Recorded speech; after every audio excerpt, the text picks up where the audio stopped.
इसमें NEET day का part 3 बताती हूँ क्या हुआ था। तो फिर मैं उसके वो जो ब्लैक जैसा बना हुआ था रूम, मैं उसके अंदर गई तो फिर वहाँ पे 2 ऑफ़िसर्स थी। एक ऑफ़िसर थी जो कि ये चेकिंग कर रही थी मशीन से, मेटल डिटेक्टर से, और दूसरी ऑफ़िसर जो थी वो पूछ रही थी। तो मेरा दिमाग क्या है कि एक काम पे एक ही बार ध्यान देगा, और दोनों ऑफ़िसर थी, तो एक चेक कर रही थी, एक पूछ रही थी। मैं दूसरे ऑफ़िसर, तो वो मेरे से पूछ रही थी कि नेम और डेट ऑफ़ बर्थ।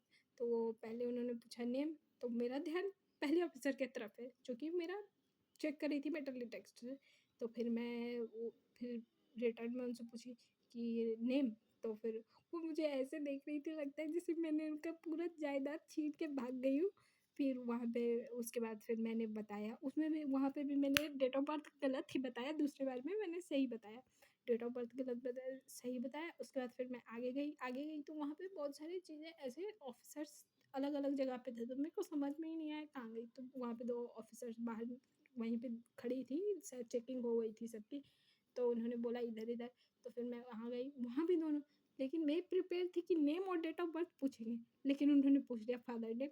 मतलब ऐसा मेरा हाल था, लग रहा था जैसे मैंने अपने बाप का नाम भी बुला दिया। फिर उन्होंने पूछा, मैंने बताया, ये सब बताया। उसके बाद फिर बायोमेट्रिक के लिए गई।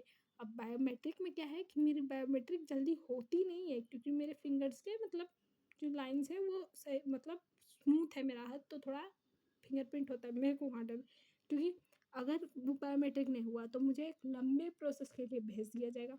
मैं वहाँ पे भी डर गई।